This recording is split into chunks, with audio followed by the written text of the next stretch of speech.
Absolutely. So, have you guys watched that Johnny Manziel interview with I've only seen Shannon Sharpe? I only saw the clip of it. Garrett and I watched it earlier. About losing weight? About losing weight. There's a bunch of things in this interview. Club Shay Shay podcast, Shannon Sharpe, really his star just continuing to rise in the media world, much less sports media.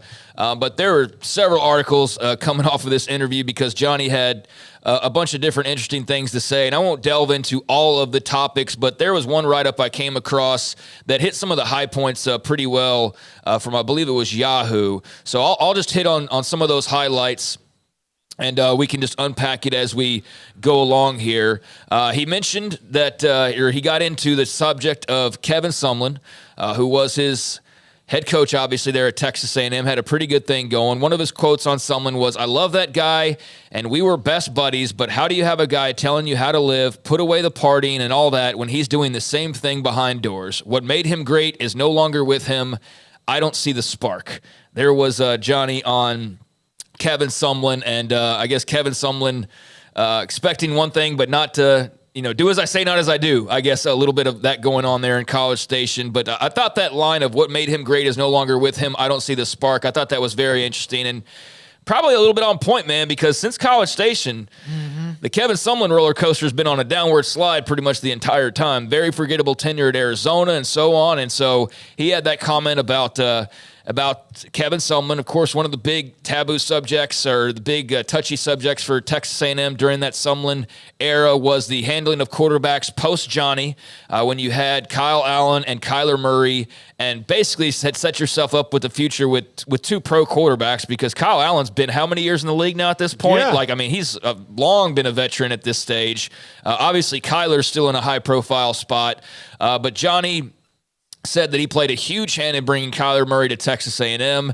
That mistake is keeping us from being where we want to be now. They should have given him the keys, talking about Kyler. I worked my ass off to get him to A&M. He wanted to be like me. I have extremely strong and mixed emotions about that. So there was his comment on Kyler Murray and that whole ordeal. I don't hear it brought up as much because it's been a few years, but how much do you think that really set them back in the long run? Because they were cruising, baby. They had, and look, he didn't have the same kind of problem that Jimbo did with that number one recruiting class where now it's all gone. Yeah. Again, the rules are different, but Jimbo also had to let go of 8 of them before they would even get to the transfer portal.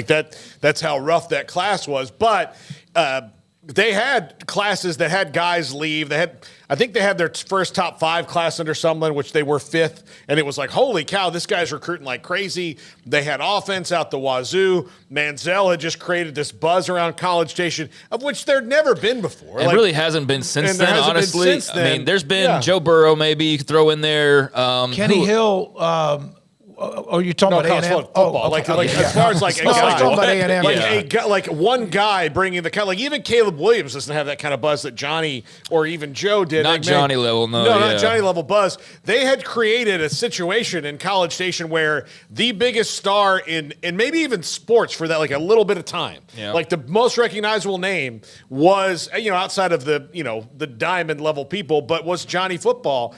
And Kevin Sumlin could not, and you see that, alcoholism playing a part in it. Johnny would be able to identify that really easily, considering that he's I'll get to that. Fighting those same demons. But they did. I mean, that Kyle Allen, Kyler Murray thing was absolutely. I was at Kyler Murray's first game, and I remember watching him and going, "Man, this kid is raw cookie dough, man." But holy cow, when he gets out of the oven, special, holy cow, it was going to be special. And they messed that up. And they messed it up, and how to lose. They lost both of them within a week of each other into the portal. Yeah. And you're like, how do you go from having 2 guys who could start for you to 0? And if not for the grace and beauty of Trevor Knight, they would have been in a very bad way. Very bad way. That was the downfall of the Sumlin era, was all that right there, and they've never quite been able to grab that momentum the same way ever since then. And he also brought up during that time period that Kingsbury was trying to become the highest paid offensive coordinator in college football when Johnny decided to come back for his final year. And he said that Kevin walked away from both of us. So he had some harsh words for Kevin Sumlin here, some critiques for Kevin Sumlin, talking about him walking away from both he and Cliff, and then also, losing the spark and just the mishandling of the quarterback situation. I don't think any of that's brand new news, but it's interesting to hear him talk about it. And as far as staying for that one more season, we know NIL was not around back then, but he did make mention that his father had asked Sumlin for $2 to $3 million to get Johnny to stay for another season.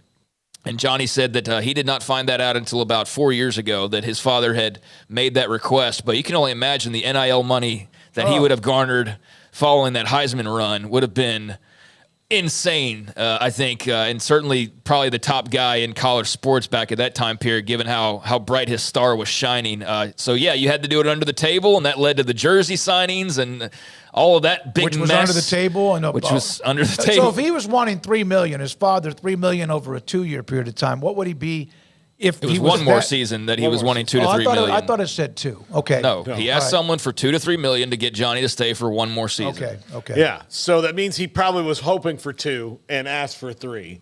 And if he was going to get $2 million, and again, there's not many players as valuable as Johnny was to even a specific place as he was to A&M. So now you're probably 3 or 4, like $5 million. I mean, look, if Imaliava is going to get 8 before he even takes a snap, what is Johnny going to get? For winning the Heisman. You're looking at like 10. I mean, after a post Heisman, if a rookie quarterback, freshman quarterback's coming in and allegedly getting 7. Now we don't know, is that 7 for 4 years? It's over. It's spread out. So who knows? But Johnny's getting 7 for a season then, probably. Well, we've seen it. The deal is out. The NIL collective had to release the deal because of all this stuff going on. So they have like a. It's a tiered thing. Like I think I remember seeing that.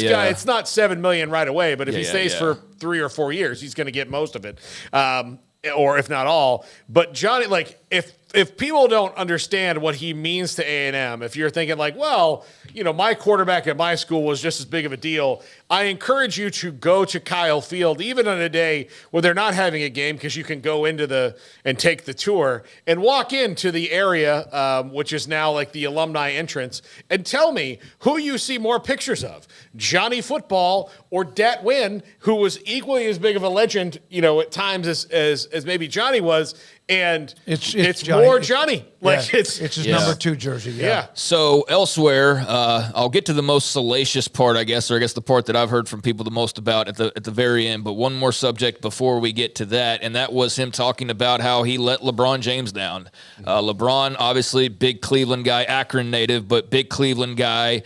And he was with the Cavaliers, and he was all about trying to help out Johnny, wanted to bring him under their umbrella, and did, and was trying to mentor him and do everything that he could to help out Johnny. And Johnny said, I remember this is how bad off I was whenever I was in Cleveland. LeBron would text me every week to come over to the house and watch a game, play poker with the boys, just tried to be there. I was so depressed for the first time in my life that even my biggest role model inspiration couldn't get me out of bed to come hang out with him. When I went to the Cavs games, I went in, I was out. I didn't really grasp and latch onto him in a way that I should have. He tries to take me under his wing, and I was just kind of nudging it away because of where my mental is and being fully depressed and where I was in my life. Is that an excuse? Absolutely not, because at the end of the day, the respect that I should have for them, giving me everything, should trump all else. That's got to be a hard thing to really come to grips with, man. You basically just threw the birds at LeBron James and Maverick Carter and the most powerful sports entity probably going right now in clutch sports. And they tried everything to help. They inviting you over to the house, and you're just so into yourself, or stoned, depressed, or stoned, or drunk, and all those things combined that you just kind of brushed it off. And now years later, you're coming to the realization, and that's a hard part. That's why some people just keep drinking, because they don't want to have to deal with the reality of that. So kudos to Johnny for, as tough as that is, it's still better to have to deal with those things and realize your massive mistakes in life than to still be sipping at the bottle and probably be dead at this point. So that's the trade-off, but that's still something that's got to be pretty tough, is to acknowledge how badly you kind of disrespected the king there in LeBron James. So that was clearly one of his big, failures for sure, but regrets was certainly the way he treated LeBron James. Now let's get to the most salacious part. Would that not be the weight discussion? So here's Johnny Manziel. He's on Club Shay Shay, and he said that he weighed 210 pounds when he left the Cleveland Browns, when they cut him in March of 2016, and his lifestyle was so bad that he leaves the NFL, or leaves the Browns, in March 2016 at 210 pounds. By that fall, he weighed 170 pounds.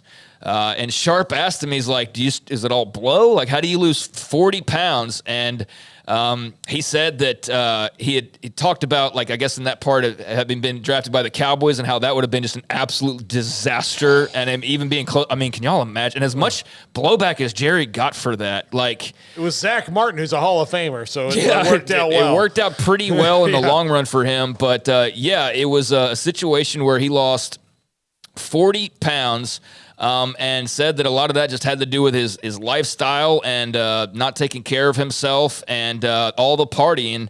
Very I think fortunate. He said a steady diet of blow. Steady diet of blow. There you go. That was the line I was trying to get back to. The steady diet of blow was basically what he attributes that to. And that'll do it. That'll do it. There's not a lot of big old cokeheads rolling around, as far as my knowledge goes, at least. The stereotype, at least, is the skinny, strung out, and that certainly was Johnny by that point in time. The skinny is how they get you. No, but I one of the things now, like, he really needs to count as lucky stars, because if he had done that now, he would definitely be dead, because you can't. With fentanyl. You can't, with the fentanyl that's coming across the border and mixed into the cocaine, he'd be dead. I mean, he could, not guaranteed, but a very good chance, yes. Yeah. Very good chance he could have come across as a bad If that story batch. would have broken, with all due respect, and I know his dad pretty well, and I've traded some texts with him, but not lately. That story that Johnny Manziel was found in a hotel room or whatever would not have been a surprise. No, it wouldn't have. And he said at that point in time, I would look in the mirror, didn't even realize he was losing weight necessarily, but he said he would look in the mirror and didn't see himself as any different than when he was still playing with the Browns. And the big moment came in Las Vegas. He said, until I stepped on a scale at the Cosmo in Las Vegas, I didn't realize I had lost 40 pounds. He continued to visit Vegas, continued to party despite realizing that. And he said, I remember these pictures came out and I was like, damn, what am I doing? Whatever, we'll figure that out later. Let's go again. And it was these pictures of him at a pool party where he had clearly shrunk down. And he saw those and realized it and realized he lost 40 pounds. And that's the addict. And you're like, who's got the next round? And this back to party. And so interesting interview there with Shannon Sharpe and Johnny Manziel. And I'm kind of over Johnny's, like, comeback, as far as obviously football's over with, but I don't necessarily latch on to every interview anymore because he's done quite a few of them. But this was interesting because Shannon Sharpe does a good job, and I think you've got Johnny further down the line as well, where he's probably grown and realized some things. So definitely regrets how he treated LeBron. And had some words about someone that were interesting. But, if you want to check that out, go right ahead. But that was definitely off the radar, but something still of interest to me.